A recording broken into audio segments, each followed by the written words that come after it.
Télescope spatial Hubble. Le télescope spatial Hubble a été mis sur une orbite circulaire autour du centre T de la Terre. Elle évolue à une altitude h égale 600 km. Sa masse est m égale 11 fois 10 au 3 kg. Ce télescope, noté h, est considéré comme un objet ponctuel. Les images converties en signaux électriques sont acheminées vers la Terre par l'intermédiaire des satellites géostationnaires. 1a.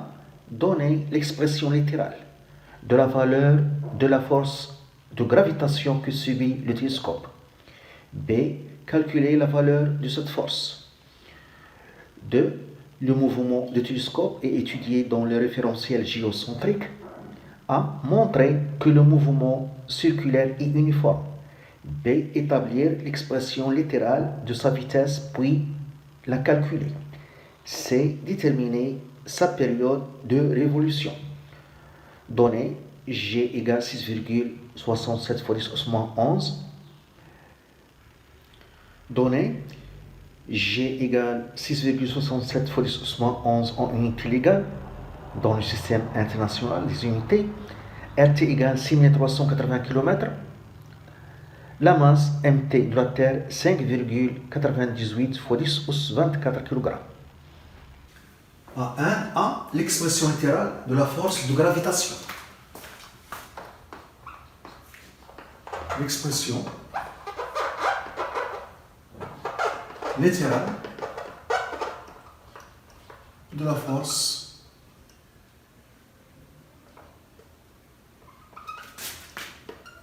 de gravitation. On a ici le schéma. La Terre, T, le satellite Hubble.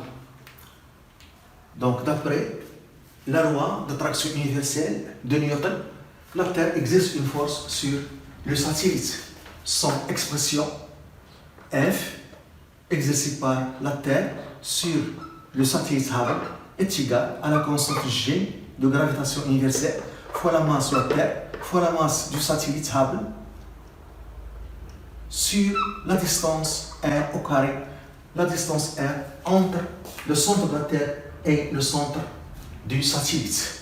Avec cette distance R est égale le rayon de la Terre plus l'altitude h, ou bien la hauteur h du satellite. RT plus h. Donc, FT sur h est égal GMT fois N sur RT plus H, le tout au carré. B, sa valeur. B, la valeur de cette force. Donc F, T sur H, c'est l'intensité. G, 6,67 10 au 11. MT, 5,98 10 au 24. M, 11 fois 10 au 3 en kilogrammes. Sur RH, 6380 km en mètres fois 10 au 3 plus H, 600 km en mètres fois 10 au 3, le tout au carré. Donc, F, T sur H est égal 9 fois 10 au 4 newton. 9 fois 10 au 4 newton. 2A, le mouvement circulaire est uniforme. Le mouvement circulaire est uniforme. Donc on veut, d'après la question, montrer que le mouvement circulaire est uniforme.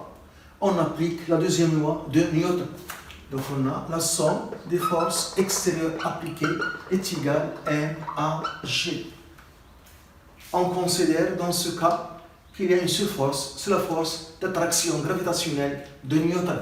Donc la force appliquée par la Terre sur le satellite Hubble est égale à G.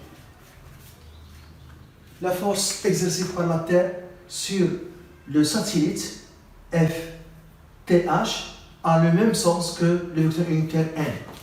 Donc, F, le vecteur force Ft sur H, c'est G mt fois N sur R au carré, vecteur unitaire N. Elles ont le même sens, d'après le schéma. Est égal à M fois AG. Donc, le vecteur accélération AG, c'est G mt sur R au carré, vecteur unitaire N, en simplifiant par M. Ce repère que nous avons représenté ici, c'est le repère freiné. Le repère freiné a pour origine le point M, qui est confondu avec G, qui est confondu avec le centre d'inertie du satellite Hubble qui est en mouvement. Il y a aussi, pour ce repère de freiné, le vecteur unitaire N, normal, et le vecteur unitaire tangentiel U. Ils sont représentés ici. Le vecteur normal N vers le centre, dirigé toujours vers le centre de la trajectoire circulaire. Le vecteur unitaire U tangentiel, toujours tangent à la trajectoire, et a pour sens le sens de mouvement, toujours. Ou le sens de vecteur vitesse, le sens de mouvement, toujours. N, l'origine de repère de freiné. Cette origine est confondue avec le point qui est en mouvement. Ici, par exemple, le centre d'inertie de satellite. C'est le repère de freiné qu'on utilise dans le cas des trajectoires circulaires, des mouvements circulaires ou bien curvilignes. Dans ce repère, on sait exprimer le vecteur accélération. Dans ce repère, le vecteur accélération a pour expression AG est égal à V carré sur R, vecteur unitaire N, plus dV sur dt, vecteur unitaire U. Dans ce repère de freiné, le vecteur accélération a deux composantes. La composante normale, V carré sur R, et la composante tangentielle dV sur dt. Pour comparer les deux expressions, ici, c'est comme si ici on a 0, vecteur unitaire U. Donc, on voit que G, M, T sur R au carré, la composante normale, c'est V carré sur R. Et dV sur dt, c'est 0. Donc, dV sur dt est égal à 0. Donc, la vitesse est égale à une constante. La vitesse est constante. Donc, le mouvement circulaire est uniforme. Donc, le mouvement circulaire est uniforme.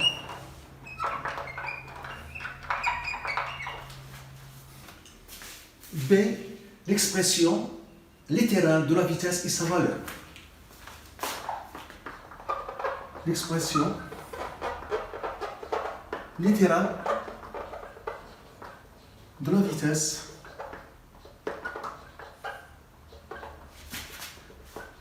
et sa valeur.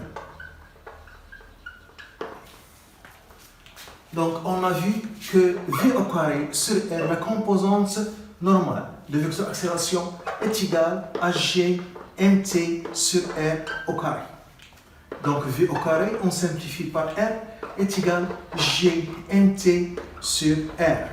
Donc, V est égal à la racine de G mt sur R. On remplace R par la somme RT plus H. Donc, V est égal à la racine de G mt sur R, le rayon de la Terre, plus la hauteur ou bien l'altitude du satellite H. C'est l'expression littérale de la vitesse. Sa valeur, application numérique.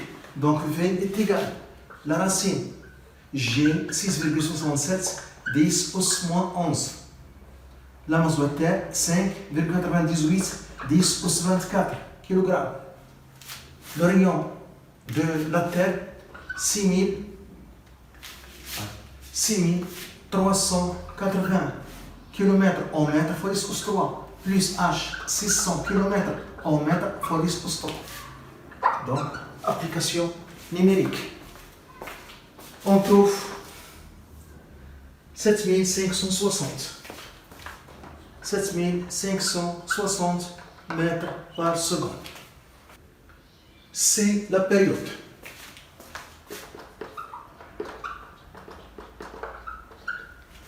Donc, la vitesse, puisque le mouvement est uniforme, la vitesse est constante, on peut écrire V est égal la distance sur la durée. V égale, donc c'est par exemple la durée et la période, la durée d'un tour.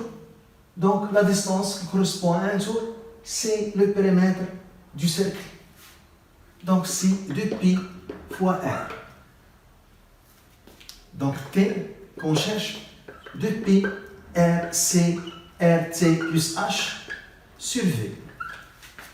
Application numérique, T est égal 2pi rt 6380 km en mètres fois 10 sur 3 plus 600 km en mètres fois 10 sur 3 sur la vitesse que nous venons de calculer, 7560.